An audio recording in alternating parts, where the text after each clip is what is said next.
Hey, it's Jeremy. I just wanted to make a video on a heavy topic. So, alert, alert, alert, heavy topic. Um, Suicide is not easy. I say that as both somebody who has had suicidal thoughts and thought that it was the only option, and someone um,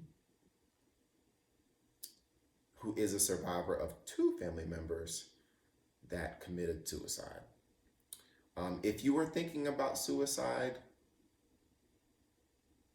ask for help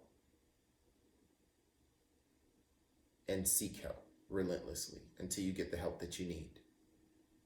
I will tell you, as somebody who lost someone, two people, to suicide within 2 years, um, the grief that I went through was so heavy. And I always questioned, what more could I do? Why didn't they talk to me? Why this? Why not that? I did this. I should have done more. And it was just this ongoing circle of trying to make a situation something that it wasn't. And that's not something that you want your friends and family to go through. Um, I lost so much sleep. I literally went 2 months without sleeping more than an hour until I got to a psychiatrist that prescribed me sleeping medicine, which I'm not a big fan of medicine or, you know, stuff like that. Um, there's always going to be that hole in my life for those two people. And the impact is far more than you can think. So I know that it's difficult to go through what you're going through. I've been there by having suicidal thoughts of my own. Um, but talk to somebody. Please talk to somebody. Um,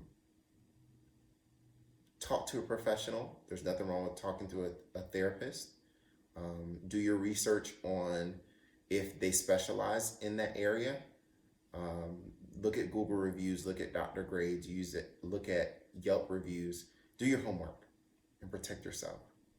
Um, what helped me to stop the suicidal thoughts was not an easy process, but it's doable. Um, Grounding exercises, meditation, and first, the desire to want to be the best person that I could possibly be, which takes commitment and consistent actions. Um, so I committed to myself. I want a better life. I want to be better. Um, and I was committed to doing whatever was necessary to make me the best person that I could be, which involved talking to a therapist for an extended period of time. Um, Grounding allowed me to stop that negative self-talk and that internal noise that wasn't so good, that self-sabotage.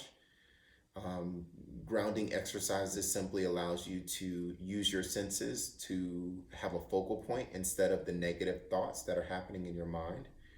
Um, and meditation gives you the safe space to um, be vulnerable, identify the trigger of those negative thoughts, and think about how you can change your behaviors in a way that is advantageous to you. Um, it's not easy, but it is doable. Uh, I cannot, there's no way possible that as someone who has lost two family members to suicide within a 2 year time frame, there's no way that I can express how much it hurt me to go through.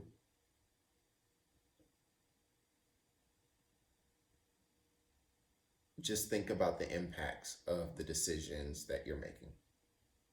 Um, for me, suicide is not the answer.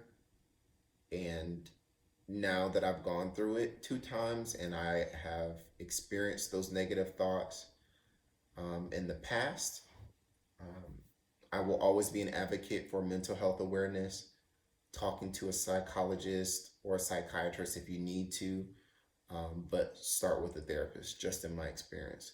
I'm not licensed or a medical doctor, but again, I have life experience that would suggest that um, therapy and talking to someone and having resources and a support group and grounding myself into the present and meditation is a way to um, help you out and be the best that you can be. You're more than capable of doing it. Whatever situation that you're going through is temporary, and you have the choice to be the best person that you can be. Don't allow negative self talk to uh, get you in a spiral. Don't allow it. Get into that place of clarity through grounding yourself in the present to stop that negative self talk. You are more than enough. You have everything that you need on the inside, and your support system needs you, and you need your support system. I hope that this helps anybody who is having suicidal thoughts or has experienced losing a family member. Um, if you have lost a family member, follow that same pattern. Ground yourself into the present to stop the talk of what more could I have done? Why didn't they talk to me? Why did they think that this was the answer? This was so stupid of them. Meditate to forgive yourself for anything that you thought that you could have done or should have done, and then seek help and seek a support system, especially if you're the surviving family member or friend of someone who has committed suicide. Look for the signs and look to provide the safe space of no judgment to help people. I hope that this video again helps, and if there's anything that I can do, know that I'm always in prayer for those who are going through circumstances like this, and will always be sending positive vibes out to you. I will, on this channel, should be access to my website. If you want to talk, I'm here. I'm not a professional. I can only offer my expertise based off of my experience. Again, I'm not a professional. I'm not a therapist. I'm not licensed. I just have experience. And for what it's worth, I'm willing to help and talk to anybody that needs a shoulder. Again, you're more than capable of pulling through this. You're an amazing person. There's nothing that you could have done in your past that warrants suicide. And I wish you the best of luck, because if you don't feel that you're needed, I feel that you're needed. And for what it's worth, I care about you and would love to see you be the most amazing person that you can be. Have a good one.